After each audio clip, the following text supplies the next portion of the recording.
नमस्कार आप सभी को। मैं सुबोध मिश्रा एक विशेष सेशन में आपका स्वागत करता हूं। आज का इस सेशन करीब एक सप्ताह के बाद आप लोगों से मैं जुड़ रहा हूं YouTube के माध्यम से, और इसका उद्देश्य ये है कि एक आम तौर पे कुछ कैंडिडेट्स ये पूछते हैं कि सर बिना कोचिंग के, बिना किसी दूसरे टीचर्स की मदद से मैं खुद कैसे तैयार कर सकता हूं, या ज्योग्राफी को किस प्रकार बेहतर तैयार किया जा सकता है। तो उन सभी कैंडिडेट्स के लिए जो खुद पढ़ना चाहते हैं या फिर टेक्स्ट बुक पढ़ के मुझसे जुड़ना चाहते हैं, इन दोनों के लिए मैं बता रहा हूं कि किस प्रकार कौन कौन से बुक आपके सहायक हो सकते हैं। ये टॉप 10 बुक मेरे नॉलेज में या मेरे सजेशन में एक बेहतर बुक है। ऐसा नहीं कि मैं ये कह दूं कि यही बुक अच्छा है और दूसरे कैंडिडेट ये क्लेम करें कि आपने जो कहा है वो कुछ अलग है। मेरा ओपिनियन है कि ये 10 बुक है जो आपको एक बेहतर मटेरियल दे सकता है, सामग्री दे सकता है, और इसके द्वारा जो बीपीएससी के सिलेबस दिए हुए हैं उसके अनुरूप आप तैयार कर सकते हैं। तो मैं उससे जुड़ रहा हूं कि आपको जो बुक्स हैं डिफरेंट एरियाज में, उस बुक्स को मैं आपको बताऊं, और उसके बाद जो सबसे महत्वपूर्ण एरिया है उस बुक्स को कैसे पढ़ें, किस प्रकार नोट्स बनाएं कि आपका एक बेहतर तैयारी हो जाए, कम समय में बेहतर तैयारी हो जाए। इस सभी को लेकर आपसे संवाद करना चाहता हूं। तो ये देखिए कि हमने आपके सामने रखा है 10 मोस्ट यूजफुल ज्योग्राफी बुक और how to prepare notes based on these books, text book, right. इस टेक्स्ट बुक के आधार पे हम अपना बेहतर नोट्स कैसे बना सकते हैं, किन किन बुक्स को पढ़ के हम अपने सिलेबस पे, हमारा जो एरियाज है उस पर महारत हासिल कर सकते हैं। तो देखिए कि यहाँ पे जो बुक है, ये जो एरिया है वो आपके पास सबसे पहला बुक है वो जियोमॉर्फोलॉजी का बुक है। आपके पास ऐसा नजर आएगा, वो जियोमॉर्फोलॉजी का बुक, भू आकृति विज्ञान का बुक।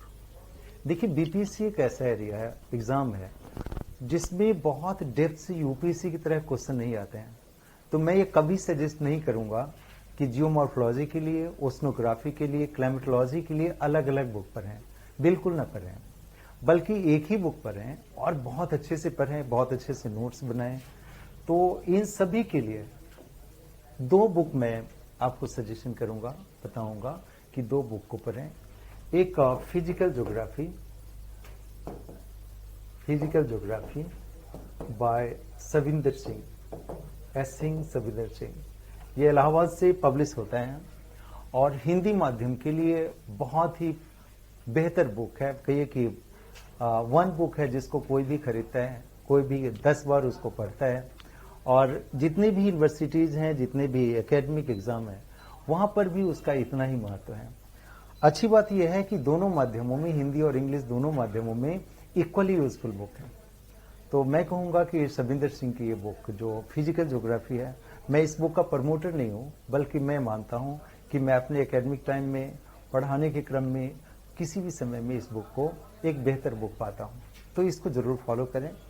इकोलॉजी इन्वायरमेंट का एरिया है, जो सविंदर सिंह का पर्यावरण भूगोल है, वो भी उतना ही अच्छा है। आप अलग बुक को न जाके उसी को पढ़िए। तो चूंकि कंटेंट्स लिखना है ऐसा कि प्रीलिम्स के एग्जामिनेशन के लिए नहीं, मेंस के लिए, तो सविंदर सिंह की दूसरी बुक को फॉलो करें। तो मेरा ये कहना है, ये एरिया 2 बुक का एरिया हुआ आपका। ए सेक्शन खंड का इन 2 बुक से पूरा हो जाता है, बाकी कुछ भी न पढ़े।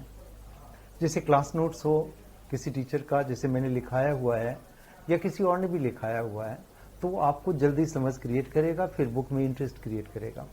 अगर खुद पढ़ना चाहते हैं तो बुक में टू द पॉइंट बातें पढ़ के अच्छे से नोट्स बनाएं। बुक्स में नोट्स कैसे बनाएं इसको मैं आगे बताता हूं। तो ये पहला एरिया है जिसे मैं गाइड कर रहा हूं कि ए सेक्शन के लिए 2 बुक खरीदें। एक पर्यावरण भूगोल सविंदर सिंह का, और फिजिकल ज्योग्राफी जो भौतिक भूगोल है, इसमें ये चारों खंड आपको बेहतर हो जाएगा। अब मैं आता हूं कि दूसरे खंड के लिए, जो आपका दूसरा खंड है वह ह्यूमन ज्योग्राफी का एरिया। देखिए ह्यूमन ज्योग्राफी का एक ऐसा एरिया है जहां जो भी अभ्यर्थी हैं वहां बहुत ही एनर्जी से नहीं लगते। फिजिकल ज्योग्राफी पढ़ने में इतना मजा आता है, टीचर्स भी पढ़ाते हैं और स्टूडेंट भी बड़ी मन से काम करते हैं। लेकिन जब ह्यूमन ज्योग्राफी का एरिया आता हो, आप सेकेंड एरिया में शिफ्ट करते हैं, तो वहां पे अगर इंटरेस्ट जनरेट हो जाए तो समझिए कि आपका काम बिल्कुल आसान हो गया और आप इंडियन ज्योग्राफी में भी आप बेहतर करेंगे। तो थॉट्स का जो एरिया है, मैं हमेशा बताता हूं कि थॉट्स जरूर पढ़ना चाहिए, क्योंकि थॉट्स हिस्ट्री ऑफ ज्योग्राफी है और उसमें पूरा थियोरिटिकल एस्पेक्ट का डिटेल है, तो थॉट्स जरूर आना चाहिए आपको। थॉट्स की एक सिस्टमैटिक स्टडी के लिए, बेहतर स्टडी के लिए हिंदी माध्यम में माजिद सर की बुक है, माजिद हुसैन की बुक है ह्यूमन ज्योग्राफी। अब बहुत ही अच्छी बुक है, नोट्स फॉर्म में बुक है, आप उसको जरूर पढ़िए और जितनी बार पढ़ेंगे आप लगेगा कि एक और भी इंटरेस्ट क्रिएट हो रहा है। जो इंग्लिश माध्यम के बच्चे हैं वो सुदीप्ता अधिकारी पर हैं। सुदीप्ता अधिकारी, ये बुक को मैंने कई बार रिकमेंड किया है और मैं कई बार बताया हूं कि पटना यूनिवर्सिटी से, पटना से ये पब्लिश होता है और इतना बेहतर नोट फॉर्म में ये बुक है कि आपको लगेगा कि ये बुक कई बार पढ़ें और नोट्स प्रिपेयर करना बहुत ही आसान हो जाएगा। So for thoughts either you go for Majid sir और go for Sudipta Adhikari, both are equally good, right. बहुत ही अच्छा बुक है। ह्यूमन ज्योग्राफी का दो एस्पेक्ट हमारे बीपीएससी में है, एक एस्पेक्ट है जो पॉपुलेशन का है और एक एस्पेक्ट है कल्चर ज्योग्राफी का, और दोनों एस्पेक्ट के लिए आपको एक बुक से कहीं भी ना होगा, चाहे किसी यूनिवर्सिटी की बुक हो, कहीं की बुक हो, आपको दोनों के दोनों एस्पेक्ट्स कहीं से पूरे नहीं होंगे। तो पॉपुलेशन ज्योग्राफी भी इसका हिस्सा है। आप आरसी चंदना पढ़िए, बहुत ही अच्छी बुक है पॉपुलेशन ज्योग्राफी की, हिंदी इंग्लिश दोनों में बेहतर बुक है। और जो ह्यूमन ज्योग्राफी का सांस्कृतिक हिस्सा है, मानवीय पक्ष है, वो फिर से माजिद सर की बुक पढ़िए, ये बुक बहुत ही अच्छी बुक है। तो दोनों ही सेंस में आप कहिए कि थॉट्स का एरिया के लिए हमने हिंदी माध्यम के लिए बताया, हिंदी माध्यम में जो बुक है अवेलेबल माजिद सर का बुक है, इंग्लिश माध्यम में सुदीप्ता अधिकारी बहुत अच्छी बुक है, और जो ह्यूमन ज्योग्राफी का है, ये दोनों book RC Chandna, Majid sir, दोनों के दोनों माध्यम में जरूर यूज कीजिए बेहतर अंडरस्टैंडिंग के लिए। और जो पॉलिटिकल ज्योग्राफी है, देखिए पॉलिटिकल ज्योग्राफी में ऐसा कंटेंट्स है जिसमें दीक्षित की बुक भी है, सक्सेना की भी बुक है। अब इसमें बात यह है, दीक्षित की बुक जो रिसर्च करने वाले हैं, जो यूनिवर्सिटी एग्जाम लिखने वाले हैं, उनके लिए तो बहुत अच्छा है। मेरे ख्याल से सक्सेना पढ़ा जाए, आपको सक्सेना से टू द पॉइंट बातें पता चलेगा। पॉलिटिकल ज्योग्राफी बाय सक्सेना, ये रावत पब्लिकेशन राजस्थान से पब्लिश होता है और मेरे ख्याल से बिहार के सिलेबस के अनुरूप टू द पॉइंट बातें हैं इसमें, आप उससे डायरेक्ट नोट्स बना सकते हैं। सेटलमेंट ज्योग्राफी है, ये बंसल का है। बंसल की बुक में हमारे उपयोग की चीजें सभी मिल जाती है हिंदी माध्यम में, बंसल का बुक। और जो इंग्लिश माध्यम के बच्चे हैं, जो इंग्लिश फॉलो करते हैं, वो रामचंद्रन की बुक पढ़ लें। रामचंद्रन की बुक दिल्ली यूनिवर्सिटी में एज रेफरेंस बुक है, बच्चे पढ़ते हैं यहाँ, उन चीज़ों को इनरिच करते हैं, तो आपको वो हेल्प करेगा। कहीं कहीं पे जो मॉडल्स ज्योग्राफी है, मैं बताता हूँ, वहाँ पे थोड़ा सा अगर मिड सिंपल सीरीज पढ़ लीजिए, human geography, human economic geography, तो वहाँ से मॉडल्स बहुत अच्छे हैं। आपको मैं बताता हूँ वहाँ से ही पढ़ें तो ज़्यादा बेहतर होगा, आपको सिलेबस के अनुरूप चीज़ें वहाँ लिखी हुई है। तो लास्ट एरिया है जो इधर का एरिया, वो है इकोनॉमिक ज्योग्राफी। देखिए इकोनॉमिक ज्योग्राफी पे मोटी मोटी बहुत सारे बुक है, हमारे रिक्वायरमेंट को नहीं के बराबर। बहुत सारे जो फॉरेन राइटर्स की बुक है, उससे हमारा काम चलता नहीं है। तो आज के दिन में जो नई बुक है वो आप कहिएगा अलका गौतम की। अलका गौतम की बुक आमतौर पे हमारे सिलेबस के अनुरूप है और उसके अनुसार हम इकोनॉमिक ज्योग्राफी को पूरा कर सकते हैं। तो ये एरिया हुआ ए और बी, दोनों सेक्शन मिला के करीब 7 बुक्स हमने अभी तक बताया आपको। इन दोनों बुक को मिलाकर आप ए और बी सेक्शन, जो खंड क का है, फिजिकल एंड ह्यूमन सेक्शन, आप बहुत अच्छा कर सकते हैं, राइट। इसमें पूरा ध्यान रखा जाए कि जब एक बुक चयन करें तो उसी को डिटेल पढ़ें, कई बुक के चक्कर में ना पढ़ें। फिर क्या होता है, एक कंटेंट्स पूरा समझ नहीं आता और उस चीज का प्रॉपर नोट्स बनाना मुश्किल हो जाता है। मैं इससे ऊपर आता हूँ, जो एरिया है वो है हमारे इंडियन ज्योग्राफी का। देखिए इंडिया जहां से शुरू होता है, हमारे जितने कैंडिडेट हैं, जितने पूछने वाले हैं, उन सबों की समस्या यहाँ से शुरू होती है। देखिए इंडियन ज्योग्राफी का जो एरिया है, उसमें हम सबसे पहले पूरी वरीयता दें कि एनसीईआरटी हमारे फिजिकल सेक्शन का पूरा कंट्रीब्यूट करता है, पूरा का पूरा सोल्यूशन दे देता है। तो फिजिकल में फर्स्ट क्वेश्चन में प्रॉब्लम है ही नहीं। आपका दूसरा एरिया है जो ह्यूमन एस्पेक्ट। तो ह्यूमन एस्पेक्ट में मैं बताऊंगा कि खुलर की बुक पढ़ लीजिए या फिर बंसल की बुक पढ़ लीजिए। बंसल का जो बृहद भूगोल है उसमें आपके सारे टॉपिक्स हैं और उससे पूरा हो जाता है। कहीं कहीं जो पूरा नहीं होगा, नियोजन का एरिया, तो नियोजन के लिए आप आरपी मिश्रा को पढ़िए या फिर आरसी चंदना को पढ़िए। इंडियन ज्योग्राफी में 3 बुक को जरूर रखें सामने। एक बंसल की बुक है, खुल एनसीईआरटी तो लोग यूं ही पढ़ते हैं। जो आपका जो आरसी चंदना का बुक है वो आपकी प्लानिंग का हिस्सा है, उसमें कॉन्सेप्ट ऑफ प्लानिंग और सारे मिल जाता है। आरपी मिश्रा में लेवल ऑफ प्लानिंग मिल जाता है, तो वो सारी चीजें पूरी हो जाती है। अब देखिए जो इंडियन ज्योग्राफी में जो लास्ट क्वेश्चन है, जहां पे आपको लगता है कि हम कुछ अलग लिख सकते हैं, करेंट रिलेटेड लिख सकते हैं, तो वहां पे कुछ जो बिहार की योजनाओं से संबंधित है या फिर आप गवर्नमेंट साइट के द्वारा उन योजनाओं को पढ़ सकते हैं, या फिर कुरुक्षेत्र आपको मदद कर सकता है। कुरुक्षेत्र में नए टॉपिक्स मिलते हैं वहां पे। आपको देखिए ज्योग्राफी ऑफ बिहार हर एक बच्चे का एक सीरियस इशू लगता है कि मेंस हम किसे लिखें। देखिएगा कि पटना से पब्लिश होता है 3 राइटर्स की बुक, अंसारी एंड सिन्हा करके 3 राइटर हैं। ये बुक मेरे ख्याल से जो हमारी ज्योग्राफी ऑप्शनल के लिए एक बेहतर बुक है। आपको कुछ मॉडिफिकेशन के साथ, कुछ टीचर्स की मदद के साथ या वैसे भी आप उसको तैयार कर सकते हैं। फिजिकल सेक्शन तो और भी अच्छा है, वहां से आप आगे बढ़ सकते हैं। पॉपुलेशन का एरिया, तो एक बुक, ज्यादा बुक नहीं, एक बुक के द्वारा आप इसको बेहतर कर सकते हैं। अब देखिए बुक लिस्ट ही पर्याप्त नहीं होता है। अगर कोई सभी बुक्स ही खरीद ले तो वहां से तो पास करना आसान नहीं है ना। बुक खरीदने के बाद आपकी सबसे बड़ी जरूरत पड़ती है कि उसको पढ़ें कैसे, उसको बेहतर कॉन्सेप्ट के रूप में कैसे लाएं। तो सबसे बड़ी चीज जरूरत है कि उस बुक को सबसे पहले जितना सिलेबस है उसे टॉपिक को लिखें। आप आपके सामने आपके रूम में वो टॉपिक लिखा हो।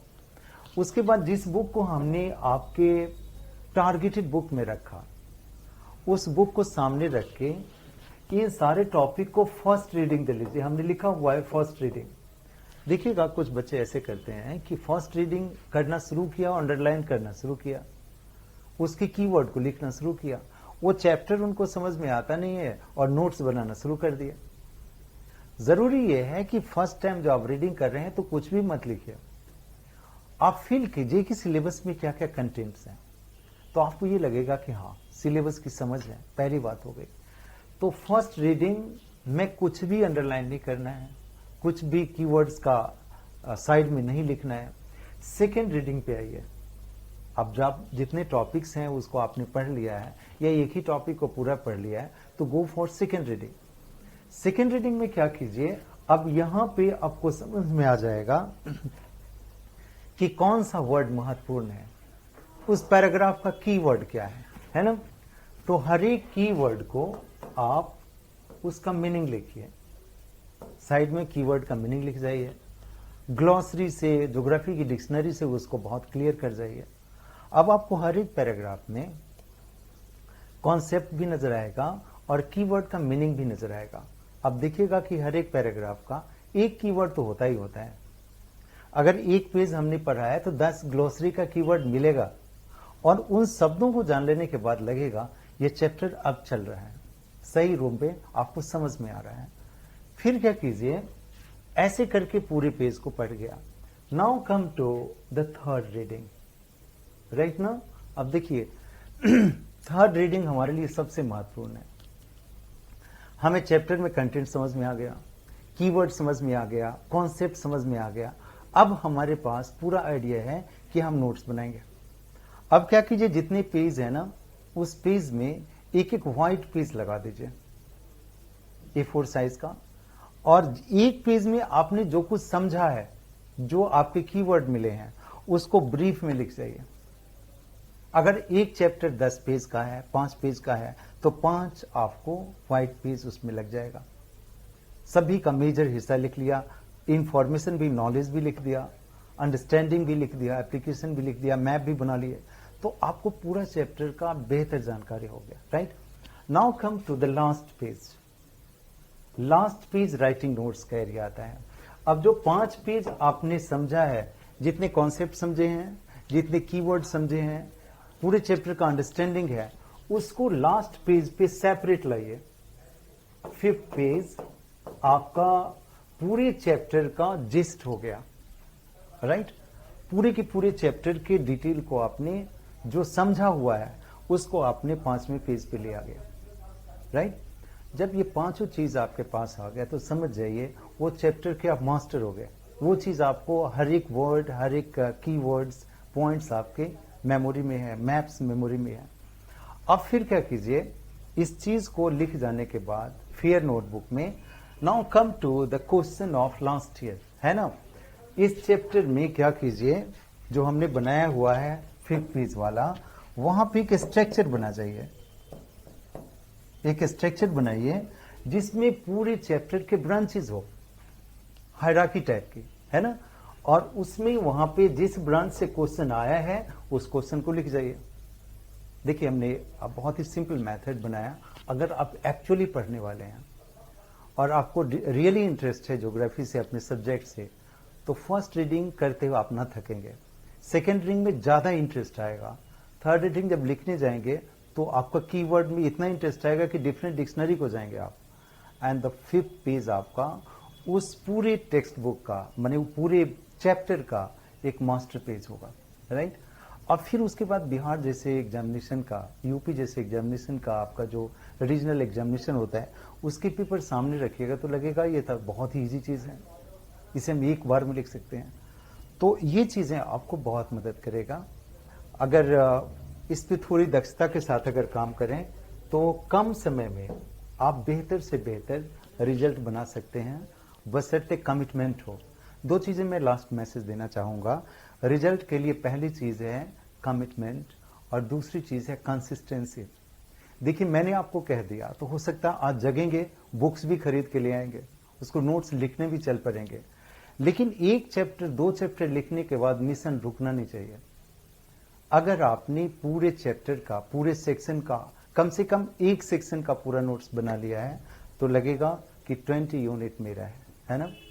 तो मेरा ये आज का एक मिशन था, एक मैसेज था। मैं चाहता था आप लोगों से बात करूं, थोड़ा सा एनर्जी जनरेट करूं और इसके द्वारा आप अपनी स्वाध्याय में, सेल्फ स्टडी में कमिटमेंट के साथ चल पाएं। 67th के एग्जामिनेशन के लिए हमारे पास काफ़ी टाइम है। हम सेल्फ स्टडी भी कर सकते हैं, मेंटर टीचर से जुड़ कर भी पढ़ सकते हैं और एक अटेम्प्ट में, फर्स्ट अटेम्प्ट में हम बेहतर रिजल्ट बना सकते हैं। मेरा ये पूरा विश्वास है। अगर इतनी एनर्जी से, पूरे मन से लगा जाए तो फिर मैं आप सभी को अभिवादन करता हूँ, सभी को थैंक्स बोलता हूँ। मुझे आपने सुना और उम्मीद है मेरा ये सारा सजेशन, ये 10 बुक आपको काम आएगा और आप बेहतर रिजल्ट प्रोड्यूस करने में सफल होंगे। थैंक यू आप सभी को, धन्यवाद।